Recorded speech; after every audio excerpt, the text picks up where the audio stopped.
दोस्तों नमस्कार। हेलो दोस्तों, ये नमस्कार।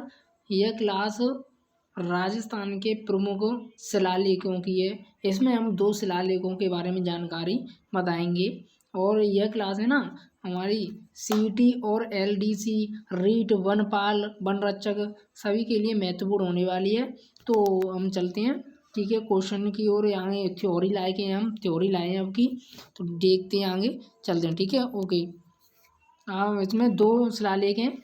बडली का शिलालेख, एक तो बडली का शिलालेख, बडली के शिलालेख के बारे में जानकारी देंगे। और एक है बिजोलिया का शिलालेख, ठीक है। तो 2 बारों में हम जानेंगे। तो अगले को चलते हैं हम, ठीक है, आगे।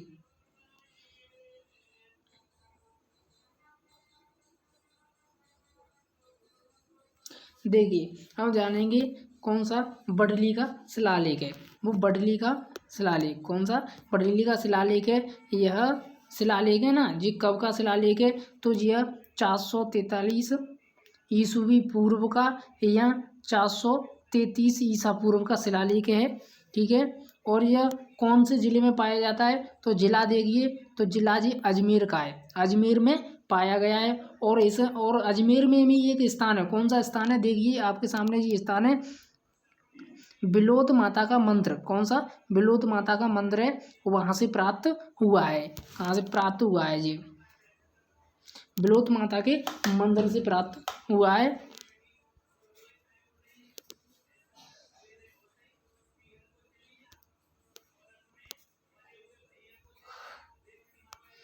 प्राप्त हुआ है। और इसकी खोजकर्ता मतलब इसकी खोज किसने की थी, आपके सामने खोज की थी GH ओझा ने, यानी गौरी शंकर हीरानंद ओझा इसके मतलब खोजकर्ता थे, ठीक है। तो आपके सामने ये महत्वपूर्ण जानकारी है बहुत ही। हर एक क्वेश्चन में यहाँ से क्वेश्चन आता है, ठीक है। तो अगले आगे आगे बढ़ते हैं हम, देखिए। और यह है ना, ये राजस्थान का है ना, राजस्थान का सबसे प्राचीन क्या है, सबसे प्राचीन है ना जी, सबसे प्राचीन शिलालेख है, सबसे प्राचीन शिलालेख है। तो इसकी यही विशेषता है।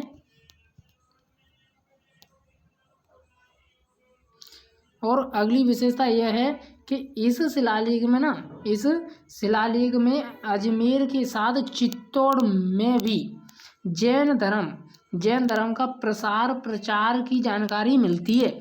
तो ये इसकी बडली के शिलालेख की ये 4-5 विशेषताएं तो बहुत ही महत्वपूर्ण विशेषताएं। तो इनको आप उतार लीजिए या नोट्स कर लीजिए, ठीक है। तो हर एग्जाम में पूछा जाता है जी। तो अगले शिलालेख की ओर बढ़ते हैं। अगला शिलालेख है हमारा बिजोलिया का शिलालेख।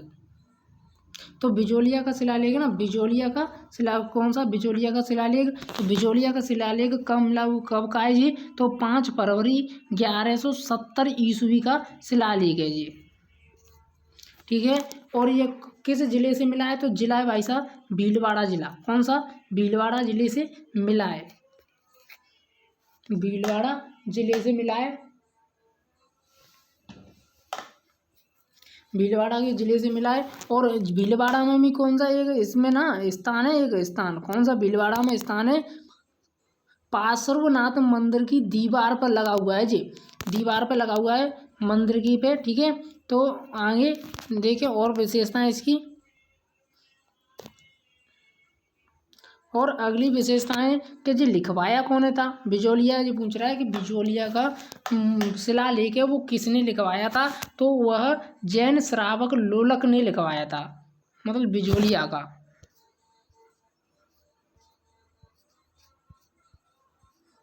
बिजोलिया लिखवाया था हैं। और इसके रचयिता कौन थे, इसके रचयिता तो रचयिता गुणभद्र थे। और इसके आगे उत्कीर्णकर्ता कौन थे, तो उत्कीर्णकर्ता केशव काश्यप थे। और इसकी मतलब बिजोलिया शिलालेख की भाषा पूछी जाएगी, भाषा कौन सी भाषा में लिखा गया है, तो वो संस्कृत भाषा में लिखा गया है, किसी में संस्कृत भाषा में लिखा गया है। और आगे क्या है, आगे अगली और जानकारी है। और इसमें ना 32 कितने 32 श्लोकों का वर्णन है, 32 श्लोक हैं इसमें, ठीक है। और इससे मतलब महत्वपूर्ण जानकारी मिलती है, कौन कौन सी जानकारी मिलती है, तो इससे ये जानकारी मिलती है चौहान वंश की जानकारी मिलती है, मतलब चौहानों के वंश की जानकारी मिलती है इससे। और चौहान वंश की जानकारी मतलब क्या क्या जानकारी मिलती है कि इसमें बताया गया है कि चौहानों का संस्थापक किसे माना गया है, वसुदेव चौहान को माना गया है, वसुदेव चौहान को माना गया है, किसका, चौहानों का संस्थापक, ठीक है। किस शिलालेख में, बिजोलिया शिलालेख में। और अगले देखें अगली विशेषता है, अगली विशेषता है कि चौहानों को वत्स्य गोत्रीय, कौन है, चौहानों को क्या माना गया है, वत्स्य गोत्रीय ब्राह्मण बताया गया है, किस शिलालेख में, बिजोलिया के शिलालेख में। और इसमें बताया गया है कि सामर झील है ना, सामर झील का निर्माण किसने किया, तो इस शिलालेख के अनुसार वसुदेव ने करवाया था, मतलब सामर झील का निर्माण बिजोलिया शिलालेख के अनुसार किसने करवाया पूछे तो वसुदेव ने करवाया था, ठीक है। और अगले आगे चलते हैं, इसकी विशेषता और भी है। और इसका एक विशेषता यह है कि सकम्भरी माता मंदिर का निर्माण भी बिजोलिया शिलालेख के अनुसार किसने करवाया था, वसुदेव चौहान ने करवाया था, ठीक है, वसुदेव चौहान ने करवाया था।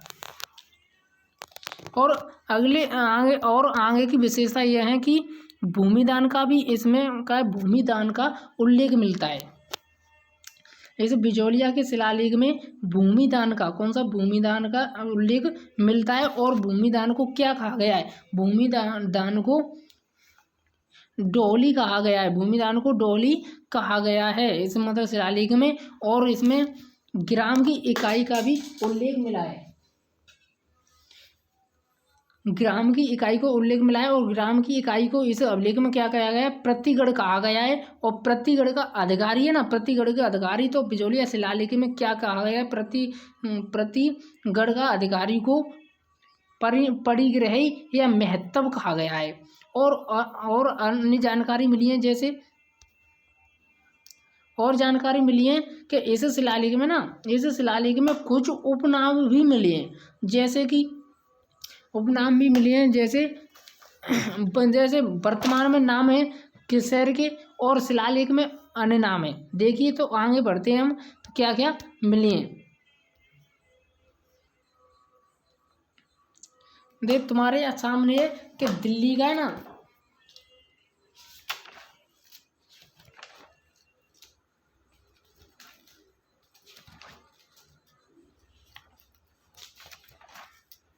दिल्ली का नाम क्या मिला है, दिल्ली का नाम मिला है, दिल्ली। और नडोल का नाम मिला है इसमें,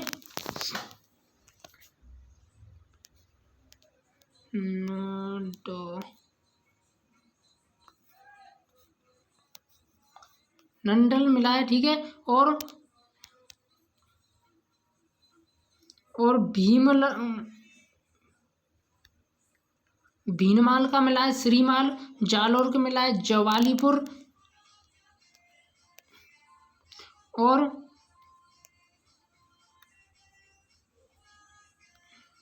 बिजोलिया का मिले हैं, जिसमें बिजोलिया का मतलब नाम मिले हैं शिलालेख में विद्यावली, उत्तमादि और ऊपरमाल। और नागौर का मिला है अही छत्रपुर, ये प्राचीन नाम मिले हैं, ठीक है।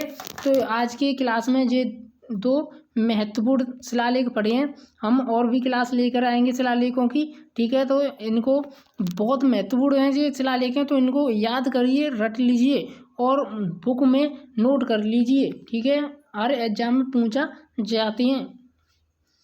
थैंक यू, धन्यवाद। फिर मिलेंगे अगली वीडियो में।